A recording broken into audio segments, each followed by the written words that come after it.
Okay, I want to do the tutorial. So maybe I'll start by reading the tutorial manual. So we've got the contents, the tutorial, first things first, getting started, navigating the interface, moving and fighting, maximizing combat strength in a hex. Okay. Tutorial, welcome. We hope you find the following introduction to the game using the Veliki Luki 42 tutorial scenario helpful in reducing the learning curve. First things first. When you first launch Gary Grigsby's War in the East, you will be at the main menu screen. From here, you can select which side controls the Axis or Soviet player, human or computer. The difficulty level, easy, normal, challenging, hard, or impossible. The game options, computer-controlled, fog of war, lock HQ support, random weather, and help levels, which allow you to further fine-tune the morale, fort build, logistics, transport, and admin help levels. And the user preferences. For this tutorial, we will walk you through what you need to know to get up and get playing as quickly as possible. For a more detailed explanation on all these other functions and actions, please see the game manual. Sure. Getting started. Set the game setup buttons on the main menu screen as follows for this tutorial by selecting left-click, using the left-click on the menu buttons to cycle through the various available options. Axis Computer, Soviet Human, Difficulty Easy. Your display main menu screen should look like this. Looks right to me. Now click the Game Options button, which will take you to the Game Options screen. Make sure that the following are set. If not, you can do so by simply selecting the checkbox items. Computer controlled, Axis checked, Soviet unchecked. Yeah. Fog of war unchecked for both sides. Non-random weather checked. General difficulty level. Leave this and the help levels below it as they are. They were already set when we set the difficulty level to easy on the main screen. Your screen, game screen option screen, should look like this. Looks good.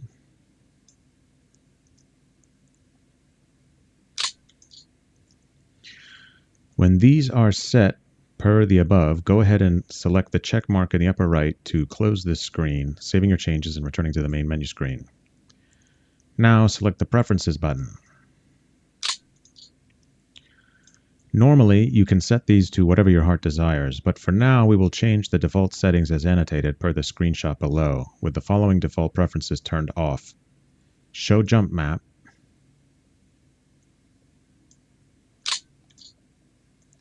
and Show Weapon Aircraft Icons. Okay.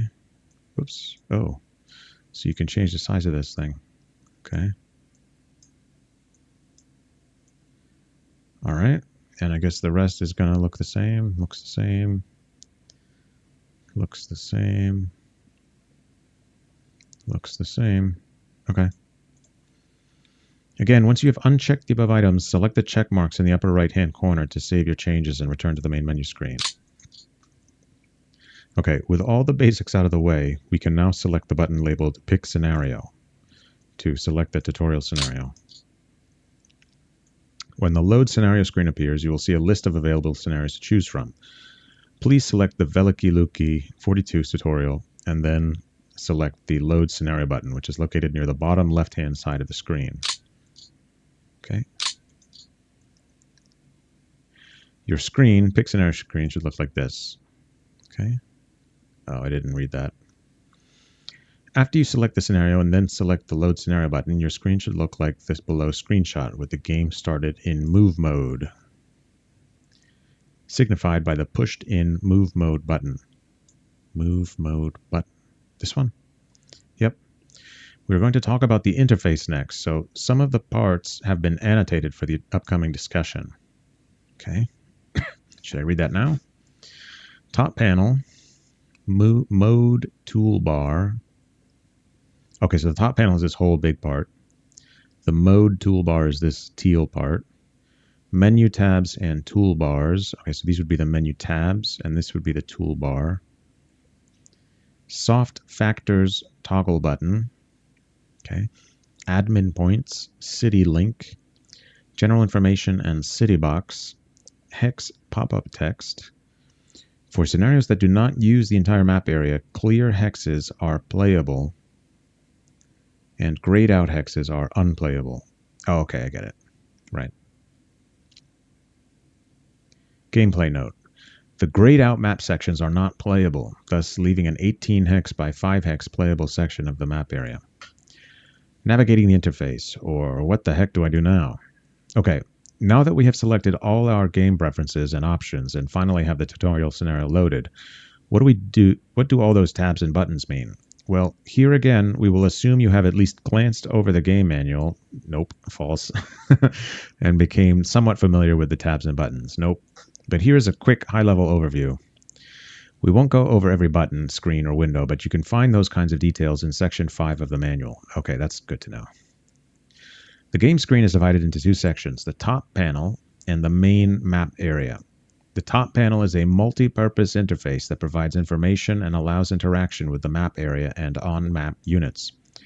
It consists of a title bar, I guess this thing at the top, 3 menu tabs, map information, information screens, and administration, each with a separate associated toolbar.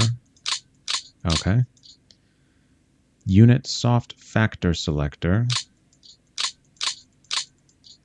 action mode selection toolbar. Is that this thing? And a general information and city box, this thing. The 3 tabs control various functions or modes within the game. These tabs organize the various functions of the game into logical sub-areas such as map information, where you can manipulate the presentation of the map area and on-map units to include some unit actions. Info screens, where you can view information such as your order of battle, the commander's report, victory conditions, losses, and production. And administration, where you can set your preferences and game options and save and quit the game. Within each main tab, there is a toolbar, this thing, which further controls various actions available to you. To the right of each tab toolbar is the soft factors toggle button, which sets the type of information displayed in various colors in the left corner of the unit counters. Okay. Below the particular toolbar associated with the tab is the mode toolbar, this thing at the bottom, which is common to all 3 tabs. This is further indicated by the hotkeys F1 to F12 listed on each button. Okay. In the far right corner of the top panel is the general information city box. For the purposes of this tutorial, the only parts you need to know about are the turn number here and the date at the top here, and the number of administrative points currently available here, which is the number, you start with 30, in the left corner of the box. Let's spend some time looking at the interface. Map Information tab. This tab can have up to 15 buttons or functions, depending on the map action, unit, and hex selection you are currently performing, available within the toolbar, most of which have something to do with map information. We'll talk about the permanent mode toolbar that sits below the tab toolbars later. Okay. Although this is a small map scenario with most of the map area grayed out and not playable, it is still a good idea to be familiar with the functions available. Let's briefly take a look at some of map information tab buttons. Some of the map information tab buttons. Go ahead and select the first button in the toolbar. So that would be this one. Toggle units. This is the toggle units on the map button.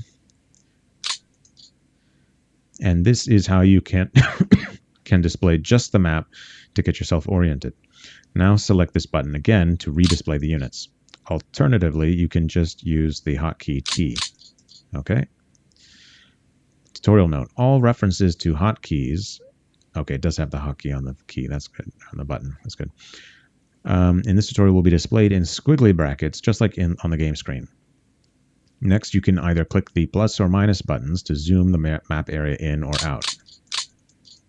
Okay, can't go anymore. Okay. How do I move? Okay, I can use the arrow keys. You can also use the hotkeys plus and minus on your keyboard. Okay, that's good. Or you can, if you have a scroll wheel on your mouse, use it to zoom in. Oh, that's useful. Can I use middle mouse? No. Use it to zoom in and out by scrolling forward or backward. Okay, the next button is the toggle enemy hexes on and off, or the E key. Once selected, it will turn the hexes that are controlled by the other player to a light red, as well as turn hexes that you are in the process of taking control of to light gray. Okay. The toggle fort levels on-off will display the amount of man-made fortifications that have been constructed in a hex. Okay, that's good to know. The fort levels range from 0 to 5 and are added to the terrain modifiers to arrive at the hex's fortification defense modifier. Note that Veliki Luki could be a tough place to take, as it is city terrain, plus 2 defensive modifier, and has a level 4 fort level. Veliki Luki. X82. I guess this one. How do I see the hex numbers? Okay. So I can see the fort number. How do I see the terrain type? Is that by hovering? City. Yeah, there we go. Okay. Another useful button is the toggle unit modes on-off button.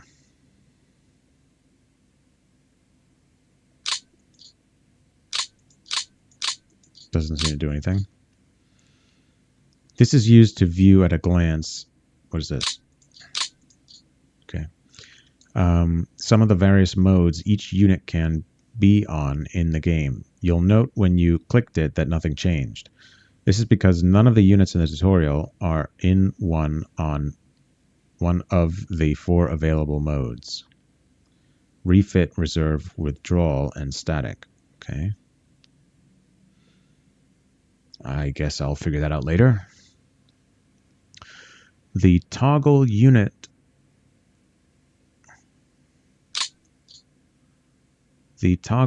isolated far from railhead or receiving beachhead supply displays the current supply status of units.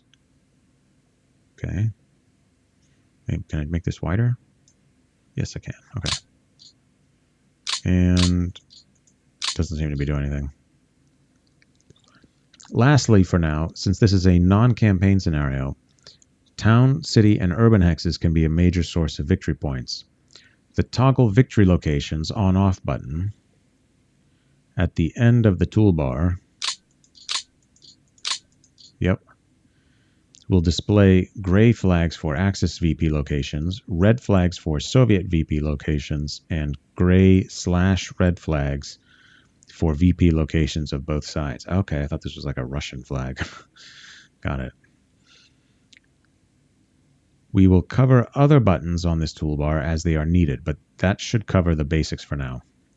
Info Screens tab, Unit Detail window, and Unit bar.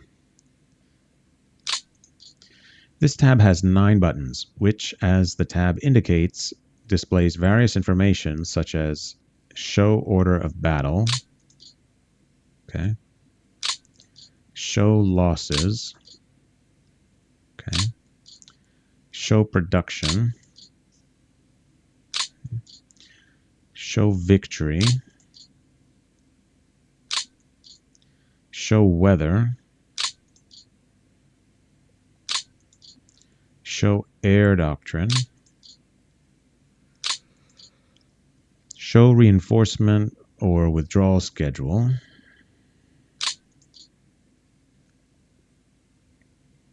okay. Show Commander's Report, and Show Logistics. Where's that? This one? Shift E. Logistics Phase Event Log. Okay.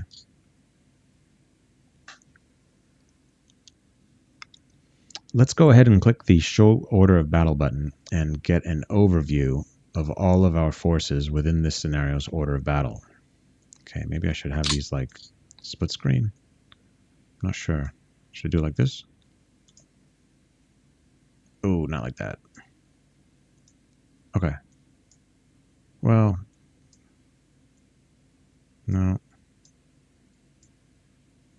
I don't know. Close this. Seems like this is too small. Okay, make that bigger. Oops. Maybe do it like, put him there, put him there, make him smaller. Yeah, let's do it like this. Okay. Get an overview of all of our forces within this scenario's order battle. On the left-hand side, you'll see a list of all the available higher headquarters formations, HQs, and their leader, commanding general, Stavka and Kalinin Front. On the right-hand side, you'll see the total amounts of men, guns, armored fighting vehicles, and aircraft.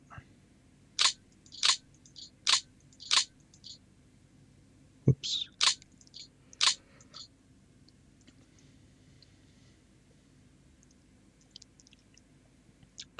The number to the left represents totals in each category, and the number in the parentheses represents the ready or undamaged elements. Okay. In the screenshot, we see the order of battle unexpanded and the totals on the right. Okay. And it says, the chain of command always starts with the top level high commander headquarters. In this case, Stavka HQ, which in this scenario is commanded by the leader Marshal Shapashnikov. Below Stavka in the chain of command is the Kalinin Front headquarters unit, led by General Frolov. Note the plus symbol that you can select to expand and see the units under each HQ unit. Here we see the listing of the total Soviet men, guns, armored fighting vehicles, and aircraft in the scenario. The first number, that can't be right, 130,000 in this scenario. Okay. 250 tanks, okay. The first number is the total available, ready and damaged, while the second number is just the number that are ready. For example, there are 127,534 total men, of which 118,960 are in ready ground elements. Okay. Gameplay tip. Almost all displays can be closed by clicking the X in the upper right-hand corner to close the display. In this screenshot, we have expanded the order of battle out by selecting each plus so that they change to minus. Now you can see that the Stavka High Command Headquarters has no units attached directly to it, but the Kalinin Front Headquarters has the 3rd Shock Army, which is commanded by General Perkayev, as well as an airbase unit with several attached air group units. Airbase, yep. Okay. Soviet air regiments. Also in the chain of command are the subordinate units attached to the 3rd Shock Army, such as the 2nd Mechanized Corps, several rifle divisions, a Guards Division, a tank brigade, and a number of battalion and regimental-sized support units. Okay. So what's the difference between, what are these ones?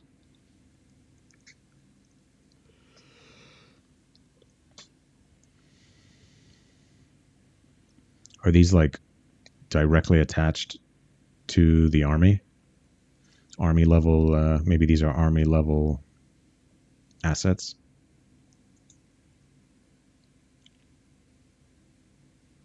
I guess these are the support. Yeah, okay.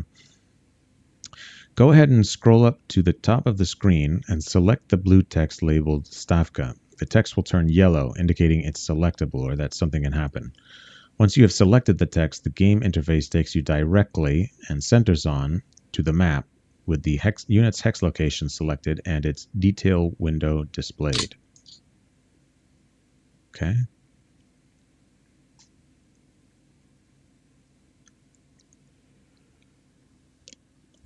Your screen should look like this. Okay, there's a lot going on here, but don't panic. We are going to digress for a minute to cover the unit detail window, the display currently covering the main map area, and then the unit bar, the display on the right.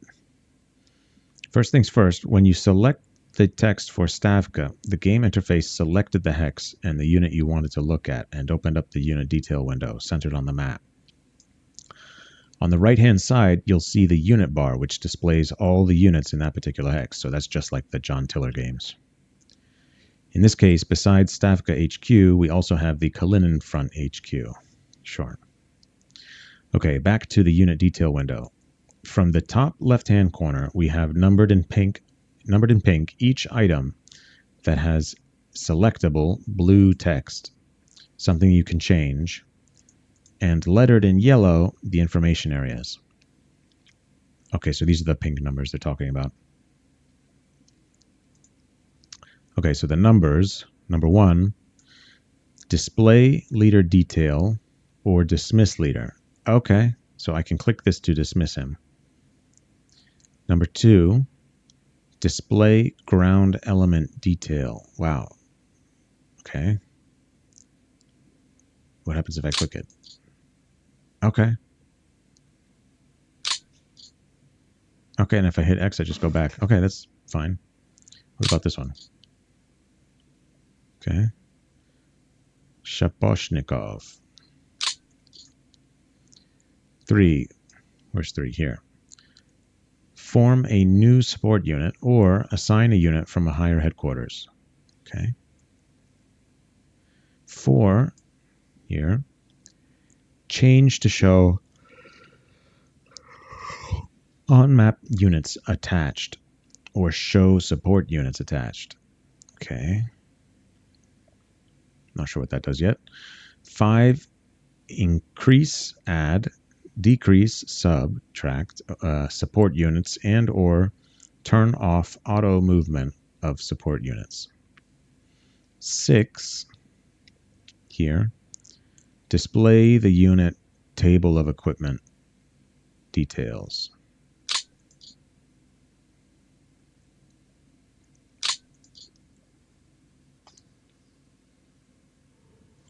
7, over here. Set the unit max TOE to 50% to 100%. I'm not sure what that means. 8 is where? Here, supply details. Show supply segment information. Okay. 9, here. Go to the commander's report with the filter set to display all subordinate units. Okay. Whoops.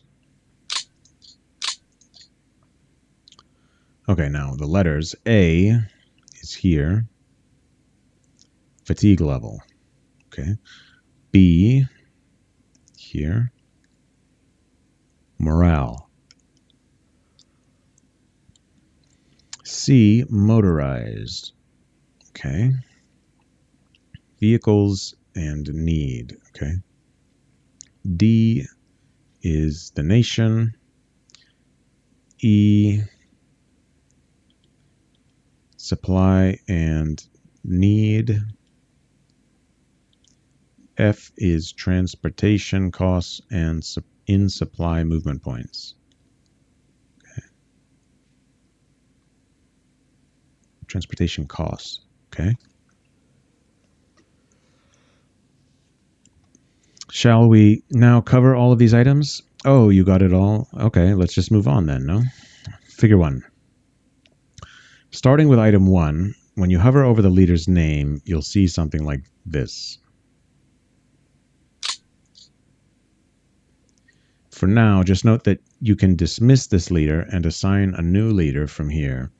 And while hovering over the leader's name, you'll note all of his values, ranging from political, morale, initiative, admin, mechanized, infantry, air, naval, as well as his victories and defeats. If you actually select the leader's name, you are presented with a leader detail window that looks like this. Okay, so this is how I dismiss them. These just show the same values with a few more details and gives you a chance, if you desire, to dismiss the leader and assign a new one from the available pool of leaders. Go ahead and click the dismissal cost text, and then you'll see the following. This shows us all the available leaders to choose from. From here, you can also see Marshal Shaposhnikov's values across the top. For each leader, you can see the admin cost in admin points, AP, and the values of that leader, and compare him to the leader you want to dismiss. Okay.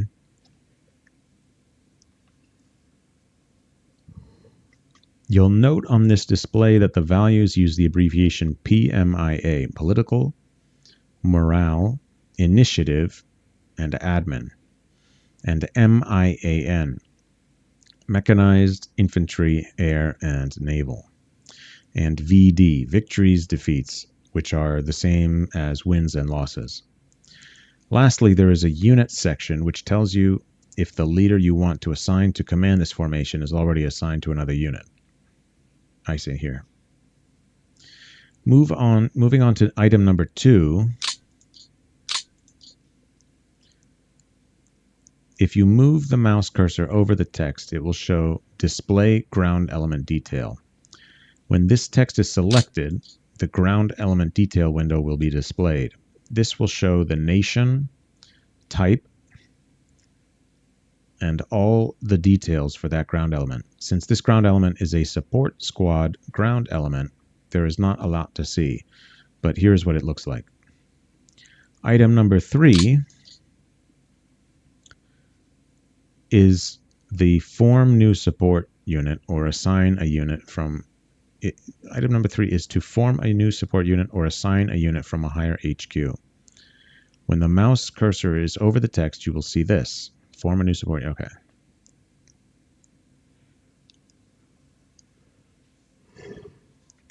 When you select this text, you'll be presented with a list of support units to choose from. For Soviet units, the player has the option of creating a new unit if one is not available. 0 in the AVL column. Oh, AVL is available. Okay. Though the support unit will be a shell that needs replacements prior to being ready. When you select the assign/form text, you should see something like this. Select the name to form and or attach. Separate tank battalion. Select TOE to view the ground elements that make up this unit. Okay. For this tutorial, go ahead and select the TOE of the first unit, the 42nd Separate Tank Regiment. The TOE window, which provides the prescribed number of generic and specific ground elements in the unit, should look like something like this. TOE provides the prescribed number of generic ground elements in a unit. Okay. TOE OB provides the prescribed number of specific ground element types in a unit.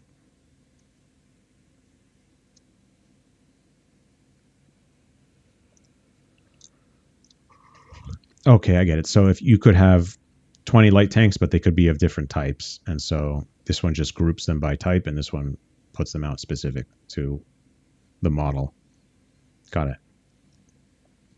Click the X in the right-hand corner to close this display.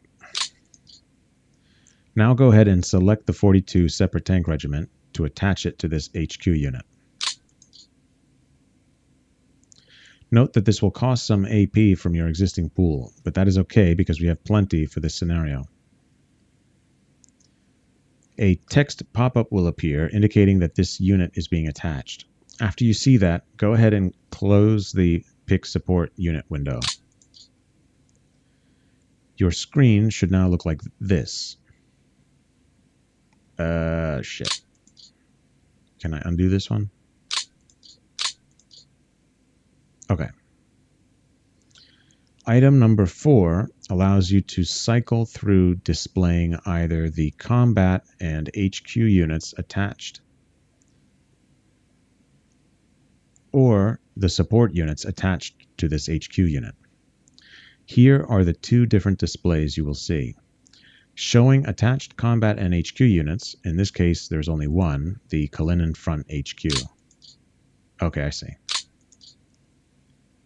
Showing attached support units, in this case the newly created 101st Separate Tank Regiment. Note that the U indicates that the support unit is unready and cannot be committed to combat yet. When a new unit is created, it starts with no troops and must be filled with replacements. We can now select the 101st text to view the unit and thus see that it currently has no ready ground elements, but that each type of ground element has had an initial experience level established. Oh, I don't see that. Well, let's hope that doesn't make a difference. Damage and fatigue will not be a factor for this unit until ground elements arrive as replacements at the beginning of the next Soviet turn. Okay.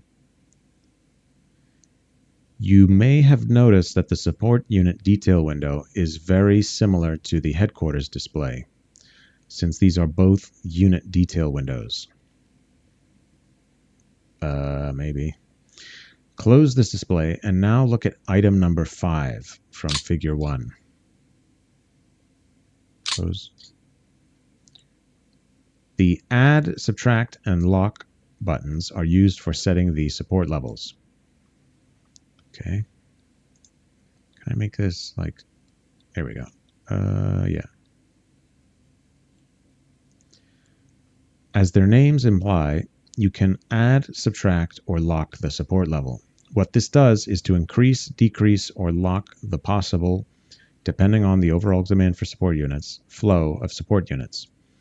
As you may recall from the Pick a Support Unit, access from assign/form, depending on the time frame, the support units can range from independent tank, heavy tank, flame tank, motorcycle, gun, artillery, anti-tank, anti-aircraft, mortar, rocket, sapper, construction, railroad construction brigades, regiments, and battalions that can be assigned to help support the unit in question.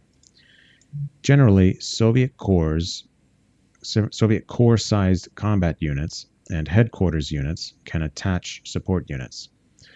While for the Germans, besides their headquarters units, their division-sized combat units can also attach support units. So be advised that if you see German infantry divisions and Soviet Corps combat units, they may have support units directly attached in addition to their normal TOE allotment. Okay. There is also a special combat unit called a fortified zone or region that can directly attach support units. Also note that while there is no limit for headquarters units attaching support units, the combat units, Soviet Corps, German divisions, and fortified regions or zones, these units can only have 3 support units attached at any one time. Somebody needed to proofread this. Okay, I think I get it. The 2nd Mechanized Corps has 2 support units directly attached. It could attach one more to meet the maximum of 3 support units for an eligible combat unit. Okay. By default, why are 3?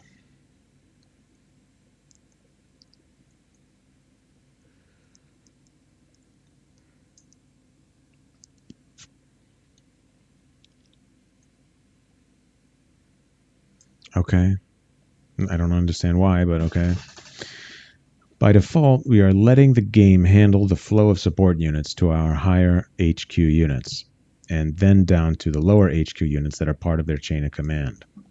So Stavka High Command HQ is the highest headquarters in our order of battle, and its current default support level is 3, which means that the game interface will attempt to automatically attach up to 3 support units of each type as they become available.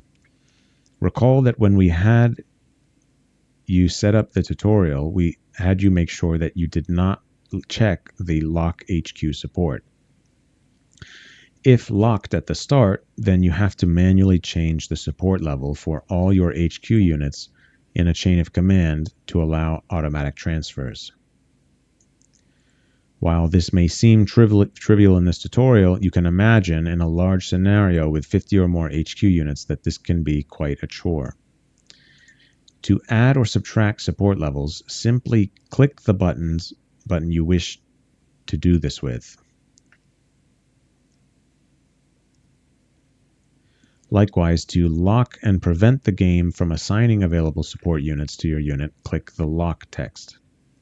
For this tutorial, we will leave it at the default support level for Stavka HQ. Okay.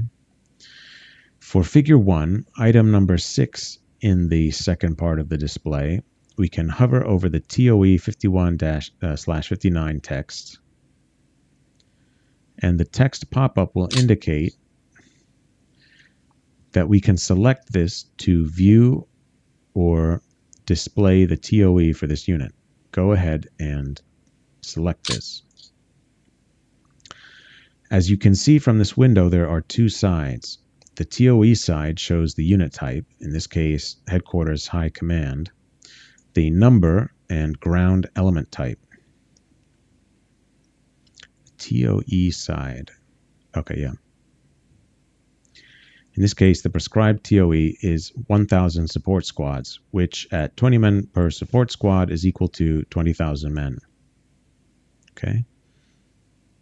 On the right-hand side, we see the actual TOE of the unit and the actual name, in this case, Stavka, as well as the number and ground element type. Okay. Along with the actual percentage of the TOE, in our case, 59% of the TOE strength. So we can see that Stavka HQ has 590 support squads and 11,800 men, which is equal to 59% of the prescribed TOE. We will find this type of information more useful when we get to some actual fighting units. Go ahead and close this window and we will move on to Figure 1, item number 7. Set max TOE 50 to 100%. As the name indicates, you can set the max TOE you want this unit to have.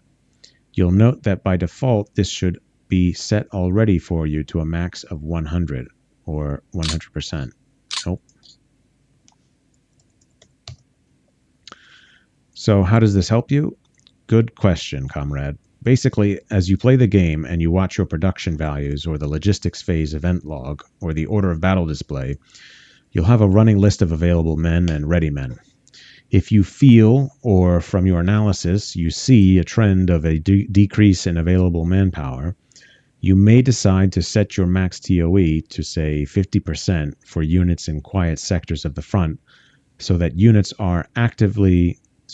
are actively engaged in operations can slurp up more of the available replacement manpower and equipment. Okay, I get it. Referencing Figure 1, Item 8, show supply segment info. This one. There is a lot of information here. See the game manual for details. But you can see the current status of supplies, fuels, ammo, generic vehicles, for example, trucks, in the unit compared to 100% of the applicable requirement in the top portion. Okay. The bottom half shows you supply details for each turn. But since there is no logistics phase for the first player turn of a game, all the values will currently be 0. Later on, you should go back and take a look at the beginning of turn 2 to see more action in the supply detail window. Go ahead and close that window. For Figure 1, Item 9, you will find this near the bottom of the unit detail display, and if you have a headquarters unit selected, you will see text that says Show Subordinates. When you select this, the commander's report screen will be displayed, showing you all the subordinate units attached to that headquarters unit. Your display should look something like this. Since Stavka is a high command headquarters, you will see all units, and by default, all on or off map units, that are attached not only to Stavka, but also all units attached to headquarters units attached to Stavka. That is, the entire Soviet chain of command for this scenario. The commander's report is a multi-tabbed spreadsheet containing information on units, leaders, equipment, and battles that can be sorted and filtered in numerous ways. Briefly, there are various reports across the top tab, and the total number of units that are currently assigned to this headquarters. The units themselves are then listed. I guess this one. The units themselves are then listed, and there are also sortable fields such as unit name, type, and other items. Lastly, on the bottom are the filters that you can use to further refine your queries. Okay. We will cover more as needed for this tutorial, but please see the electronic version of the game manual where the CR rates its own appendix for more detailed information. CR? What's that? Go ahead and close this window. Okay, that covers our selectable items, so we will now move on to the static text items. Please see reference Figure 2 and the A to F items for this portion. Okay. Figure 2. Hopefully most of the static texts are self-explanatory, but basically they are from top to bottom, starting with item A, ground element experience. Okay, that's this one left column. Ready ground elements. Damaged ground elements. Ground element name or type. And fatigue. In this example, we can see 510 ready support squad ground elements and 80 damaged ones. Morale, B, is the current morale of the unit. Motorized, C, means that this unit uses mostly vehicles and fuel to move. Non-motorized units use mostly horses and supplies, fodder. And it also shows the total vehicles in the unit, as well as the total needed to have 100% of its requirement. Nation, D, shows the country, SU for all Soviet units, but can be different for Axis units. And then we see a listing, E, of supplies, fuel, ammo, support, and the totals in the unit, and the totals needed to maintain the current number of ground elements in the unit. Finally, with F, we have the transport cost for strategic movement by train or ship, and the supply status. For this tutorial, either in supply or isolated, and the distance in movement points, MP, from its supply source. That covers the bases for the Info Screens tab, the Unit bar, and some of the other interface windows. We will cover more functionality as needed. Oof. That was a slog. Okay. Administration tab. This tab has 5 buttons. I hate that noise. Can I turn that off? Do I have settings? Oh.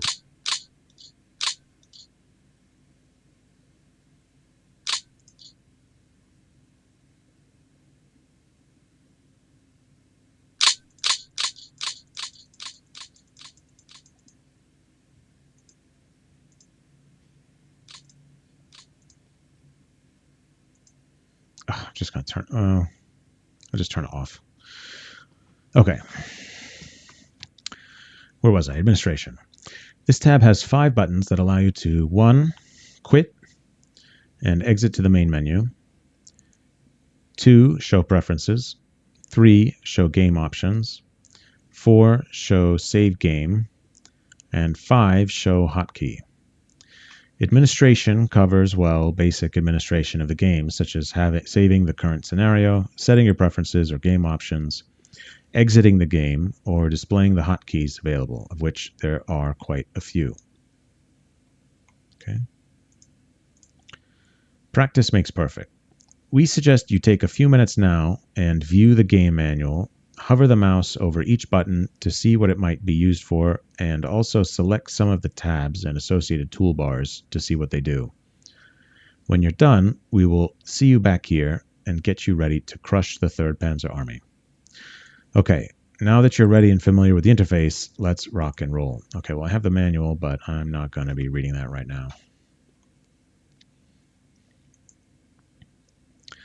Moving and fighting. Well, now that you're somewhat familiar with the basics, let's begin with the nitty-gritty of tactical movement and combat.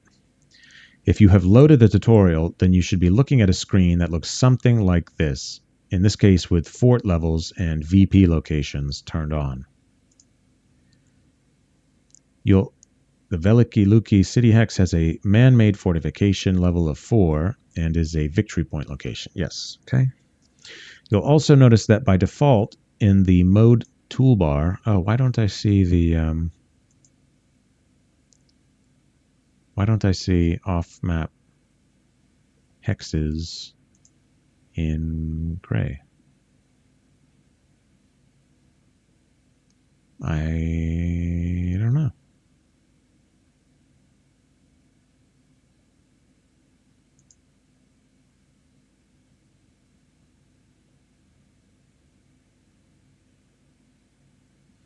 Is that a bug? What's this?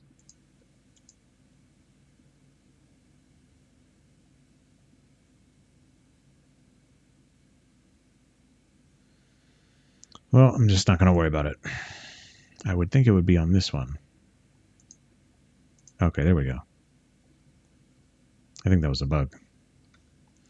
Okay, you'll also notice that by default in the mode toolbar at the bottom of the top panel, the F1 key is pressed in and yellow, while the rest are white and not pressed in.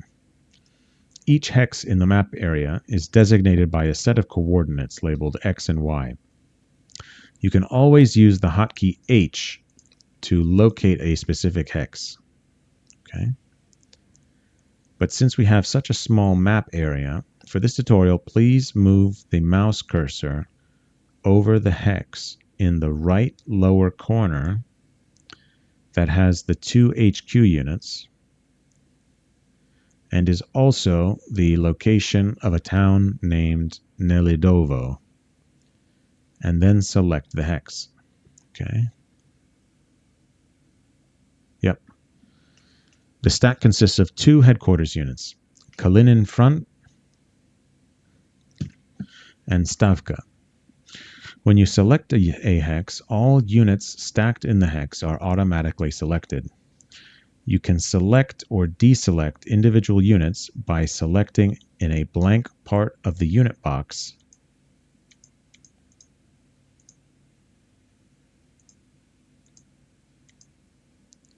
in the unit bar to the right of the screen. Selected units have their unit box highlighted in white. So this is just like John Tiller.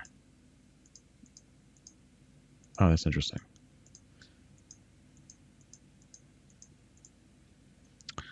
Now move the cursor to a nearby hex on the map. Note that as the interface is in move mode, the map area indicates both the path the unit will take to the hex your mouse cursor is over and the amount of movement points, MPs from now on, the unit will have left upon reaching that destination. Okay, so it's not the cost to get there. The movement points left upon reaching the destination are also indicated in the hex pop-up that appears when you hover over a hex. Okay, that's the middle MP number. Here is an example of what the screen will look like. The movement point cost to move to a certain hex, is influenced by the terrain type, weather conditions, and adjacent enemy units. You can find a detailed description of movement and attack movement point costs in the game manual. To move a unit, make sure it is selected, bordered in purple on the map area, and unit box highlighted in white in the unit bar. Okay. Purple and white. Place the mouse cursor over the destination hex and right-click the mouse. I think that's the same as John Tiller. Feel free to move the headquarters units around the eastern part of the playable map area by right-clicking on a destination hex. Gameplay info. If, while moving the mouse cursor around, you end up lost in the gray, unplayable part of the map area, use hotkey Shift-C to center back on the hex and units you have selected. Okay. So if I go like this, I can press Shift-C. Okay, these are the controls I need to know. View controls. So what's the name of this game? This is Gary Grigsby. War in the East. So it's H to jump. Press H to jump to a particular hex. Press Shift-C to center on the unit you have selected. Okay. Note that movement causes fatigue in ground elements and may damage vehicles. The greater the distance a unit moves during a turn, the greater the fatigue and equipment damage. In some cases, you can immediately undo a move. If a unit is eligible to undo its move, the Undo Last Move button will appear to the right of the Toggle Shift key On button in the Mode toolbar. Select the Undo button or use hotkey U to undo. Okay, let's try it. Go here. No, I have to right-click. Here. And now I'm going to press the Undo button. Okay. Got it. Easy enough. In the screenshot below, the stack of headquarters units has been moved. The Undo button is annotated, and a path is traced to the hex where the HQs were moved from. So if I go here, and then I press... Okay, okay, got it. Command and control radius. Let's check whether the units are in range of the headquarters unit that they are attached to. The maximum command and control radius is 5 hexes for combat units tracing a path to their headquarters. If they're outside that radius, they will be unable to draw supply from the headquarters unit. There are alternatives to receive supply, but they are not as effective, or have access to that headquarters units attached ground support units during combat. There is an additional type of support using excess support squad ground elements that headquarters units can provide that has different range restrictions, but we aren't going to talk about it in the tutorial. A description of headquarters units and the impact of command and control can be found in section 764 of the game manual. Okay, well, basically I just need to know the command and control radius is 5 hexes for supply and asset units, etc. Okay. Take a look at the map and take note of the blue outline around the counters of the 3rd Shock Army headquarters. Where? 3rd Shock Army. This is an army. This is a core army group. Is this? It doesn't have the name on it. Third Shock Army. Here we go. The blue outline around... Oh, dear. How do I deselect? Escape? Yeah. Blue outline around the counters of the 3rd Shock Army Headquarters and the 3rd Shock Army Air Base Unit. Yes.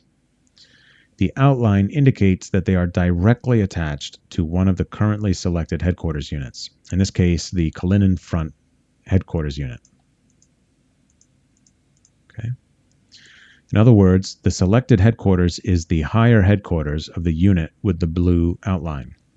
If the unit was out of headquarters or command and control range, it would have a red outline. I see. A blue outline around child units means that they are in supply. If it's red, that means they're out of supply. Okay.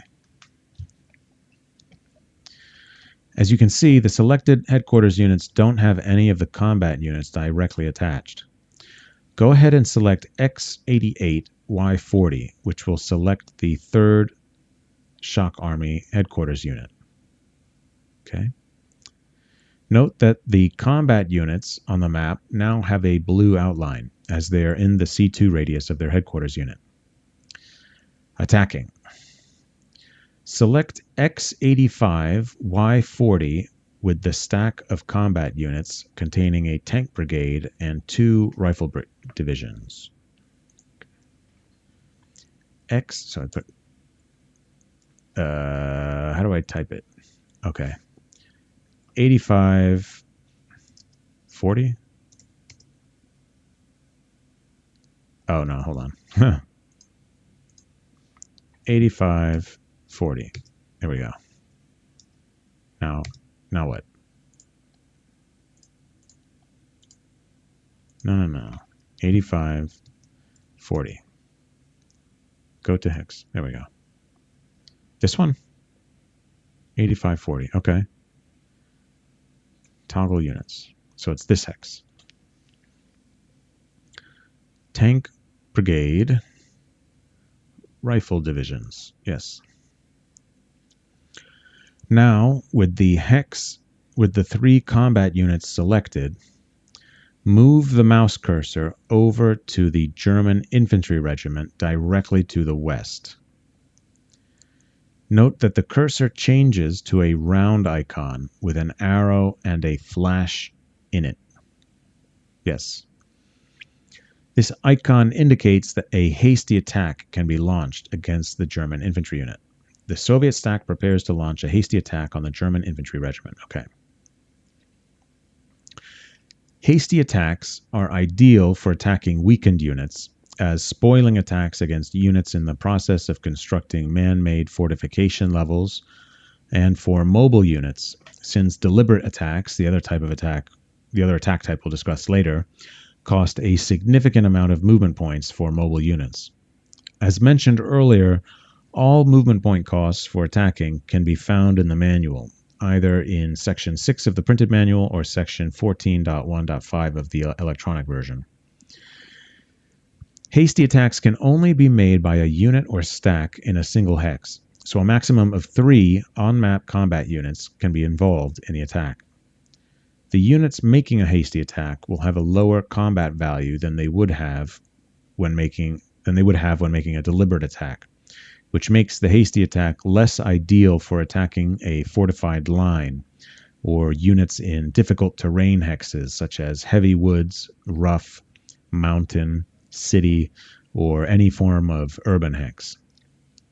Now, with the hasty attack icon displayed, right-click on the German unit to launch the attack. This is just like John Tiller. And I guess I did it. The combat window will now appear and you can see the attack unfold. The screenshot shows the combat resolution window at the end of the combat, with the German infantry regiment already retreated as a result of being defeated. Note that the red line on the map area is the graphic display of the flight of Soviet air group units flying automatic ground support. Oh, I didn't see that. With the green line being the graphic display of Axis air group units flying automatic interception of the Soviet ground support mission. So this is just like John Tiller. Okay. See sections 5.4, 8.0, and 16.0 in the game manual for details on air units and air missions in the game. The combat resolution window shows the following information. The top part of the window includes the hex coordinates of the location of the battle. Well, I lost that screen already. The terrain type and the weather. The top part of the window. The location of the battle is here, that hex, the terrain type, and the weather. Got it. The upper left-hand side of the window displays the Axis forces involved in the attack, with their combat values, if any, indicated next to their unit name. Okay, so I guess those are the numbers in parentheses. The number and type of aircraft supporting the attack or defense are also indicated, I guess here, as well as the number and type of anti-aircraft guns firing at enemy planes if present. Okay. In the lower part, you can see the combat value, the pre-combat combined strengths of the units indicated above. Okay, 25. Command modifier, manual section. Oh, okay. Modified post-combat combat value. And the man-made fortification level. Got it. The center of the window displays the initial strength for both sides in men, guns, AFVs, and aircraft, and below that, the losses each side suffered during the fighting. Okay.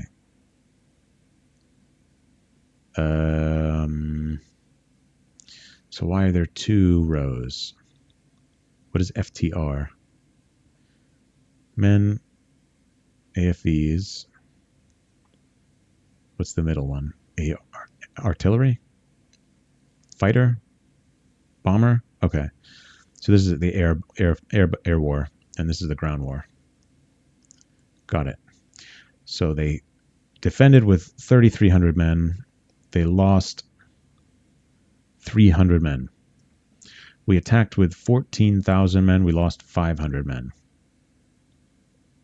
Okay. They defended with 5 fighters. They didn't lose anything. We attacked with 18 fighters. We lost 2. Okay. Got it. Where was I?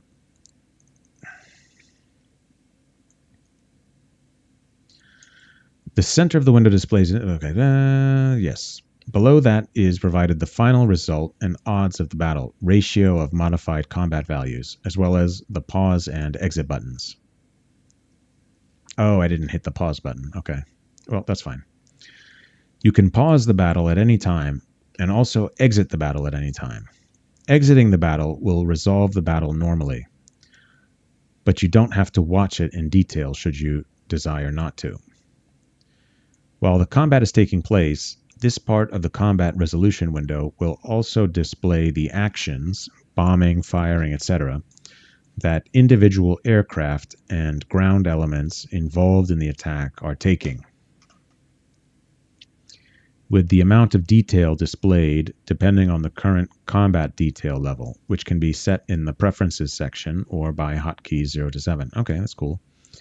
A lower detail setting won't show individual aircraft or ground elements firing at each other, but will only show the general types of information being discussed now. The right-hand side of the combat resolution window will show the same information for the Soviet side as on the left side for the Axis player. As the attack is a Soviet hasty attack, an H is displayed next to Soviet forces attacking. Okay, that's what that H means. In this case, the German infantry regiment lost the battle and was forced to retreat. In other circumstances where the Axis lost, the defeated unit may have been routed, shattered, destroyed, or surrendered. If the Axis had won the battle, the German unit would have held and remained in the hex. Use hotkey F11 or the Show Battle Sites button in the Mode toolbar and hover over the icon you see in the hex you just attacked. This one? Okay.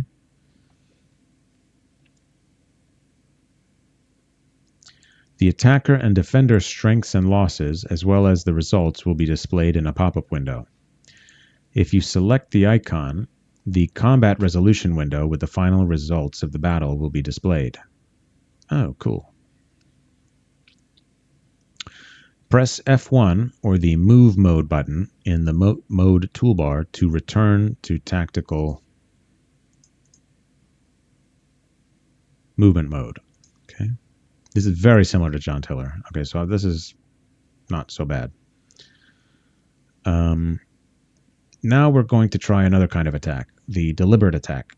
Deliberate attacks can be made both from a single hex or multiple hexes, and multiple stacks can participate in them as long as the units have enough movement points to attack. You can make a deliberate attack by selecting a single combat unit or stack and holding the Shift key, or by pressing the toggle Shift key on button in the Mode toolbar. Okay, so this is important to know. You've got hasty attacks and deliberate attacks. To do a hasty attack, you just left-click on a stack and then right-click on the target. To do a deliberate attack, you left-click on one stack, then hold the Shift key and left-click on another stack before targeting the target hex. Okay. So this is very similar to GCACW. They have the same kind of system.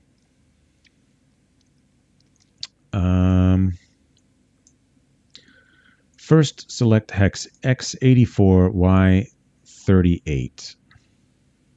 X84Y30. Y38. Oh.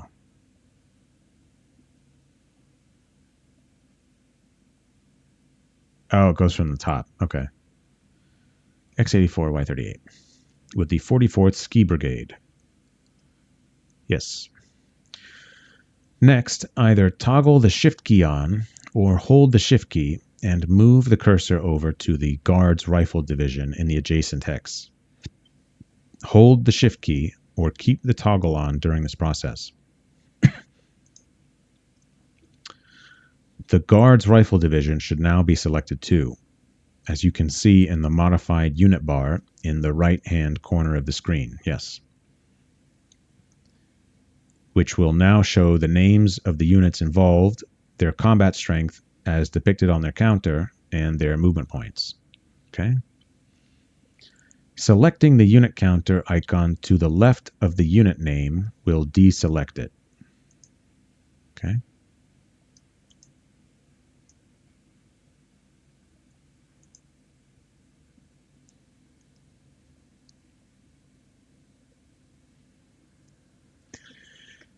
In most cases, if you've selected units that can't make a deliberate attack, their counter will not appear in the panel. There are some cases, for example, combat units with insufficient movement points, non-artillery combat units in a stack 2 hexes away, where you will have to manually deselect units before you will be allowed to attack. Okay. With the units selected and Shift key pressed or toggled on, move the cursor to the adjacent hex with the German Infantry Regiment. Your cursor will change to a circle with a large flash on it. Oh, that's interesting. Okay. The screenshot shows the deliberate attack symbol and has the Shift toggle button encircled.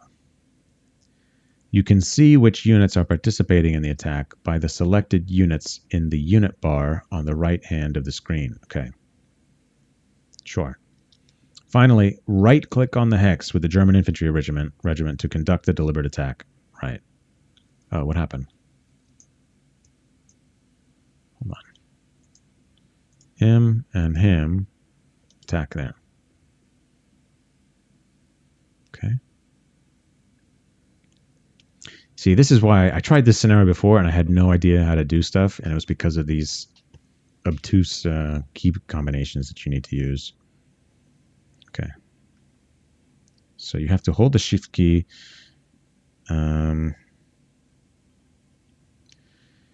To actually attack a stack, you have to hold the shift key and then right click on it. So it's a bit confusing. Okay. Okay. Yeah, I opened up the scenario. I was trying to click around. I have no idea how to actually attack stuff. Where was I? Okay, did it. The combat resolution window will appear, this time without the H next to the Soviet forces attacking. For this battle, the combat resolution message has been set to 4, providing more detail. In the screenshot below, we are in the middle of the fight, and a Soviet rifle squad ground element has just been hit and damaged by a German 81mm mortar ground element. This battle may go either way, perhaps requiring the commitment of more Soviet combat units in an additional attack to force a German retreat. Congratulations, you've just launched your first attacks and hopefully have forced the enemy to retreat. Okay, how much more is here? Yeah, I'm basically done with the tutorial at this point. Okay. Maximizing combat strength in a hex. Once you have forced the enemy back, the next step is to plan your assault on Veliki Luki for the next turns. The Soviet player can maximize combat strength in a hex through the formation of both division and corps-sized combat units from a number of smaller-sized units. See Section 753 of the game manual for a listing of when certain unit types can form corps or when rifle or airborne brigades can form divisions. You can form a corps-sized combat unit by selecting a stack that can combine into a corps and pressing the Build Up Breakdown Units button under the Map Information tab of the top panel, or by using hotkey B with the stack selected. Okay, hold on, let me figure this out. This is important. Map Information, Build Up Breakdown. Where's that one? There we go. Okay, this is important.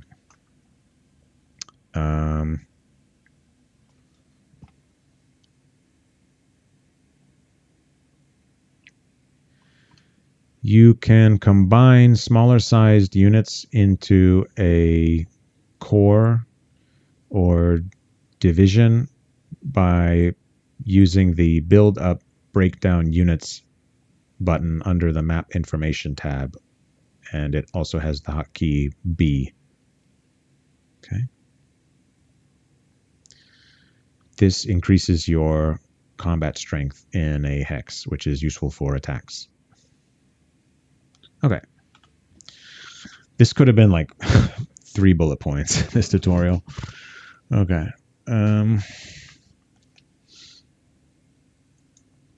Okay. Corps-sized formation. Corps-sized combat units allow you to consolidate the strength of, for infantry units, 3 divisions or 2 divisions in a rifle brigade, or for motorized units, 3 motorized or tank brigades into a mechanized or tank corps. 3 motorized brigades form a mechanized corps, and 3 tank brigades form a tank corps. Building up multiple units into a corps-sized unit is important, as corps combine strength into a single unit. So instead of 3 rifle divisions in a hex, combined maximum of around 30,000 men, you can triple that strength by having 3 rifle corps in a hex, combined maximum strength of around 90,000 men. The strength of an infantry corps is the sum of 3 divisions, so it has a maximum TOE strength of around 30,000 men, as the average rifle division has a maximum TOE strength of around 10,000 men. Also, keep in mind that ski brigades, NKVD regiments, or naval rifle brigades can never build up into a divisional unit or a corps. Airborne brigades can only build up with other airborne brigades, either into a Guards Rifle Division or a Guards Airborne Division, depending on the date the buildup occurs. Even if you build up a rifle corps from 2 divisions in 1 brigade, the maximum TOE setting will still be that of about 3 divisions. The main difference will be that your newly formed corps will probably have less men in it compared to if you formed it with 3 divisions. The strength of a rifle corps in manpower remains fairly constant throughout the war. The main thing improving their performance as the war goes on will be experience and morale if the corps combat units are managed properly. There is a cost in admin points to initially form a corps-sized combat unit that varies depending on the type of unit. Likewise, a cavalry corps will have the strength of 3 cavalry divisions. As the cavalry divisions decrease in maximum TOE strength substantially after a few months in 1941, this brings their strength in manpower to about the level that a division starts with in June 1941. Cavalry corps TOE strength increases over time as the corps upgrades to new TOEs. A mechanized or tank corps is not the sum of 3 motorized or tank brigades, as the mobile corps have unique TOEs. Mechanized or tank corps are the only Soviet mobile combat units that have a maximum movement point allowance of 50, as brigades are limited in their maximum movement point allowance. Okay? You can form guards corps by forming at least 2 guards units with a non-guards unit of the same unit type. So in the case of the tutorial scenario, 2 guards rifle divisions with a non-guards rifle division. You can naturally also form guards corps from 3 guards units. It is important to note that corps can only be formed if all units in the stack have at least 1 movement point left. There are other restrictions that can be found in section 753 of the game manual. In the screenshot, the 3 units circled to the north could form a guards rifle corps when built up, while the units to the south could build up into a regular rifle corps. Now create some Soviet corps combat units, experimenting with what suits your immediate needs best in the process. And note the difference between corps performance and divisional unit performance. Okay. Now that you've made your first attacks and formed your first corps, continue to attack the German positions and try to win the scenario. Take your time to try different strategies. You can always save your game prior to a move or battle if you want to. For example, try the battle several times using different units, or if you want to see how a certain movement action will change the operational situation. Good luck. All right, there's the end of the tutorial. So, do these guys have to be in the same hex in order to build up? Yeah, they do have to be in the same hex. So let's see. Let's just try this. So we've got. Hold on. Where is that 1-6? Guards Rifle Corps. That's a shock. No, a ski brigade. That's not gonna. Guards Rifle. Guards Rifle.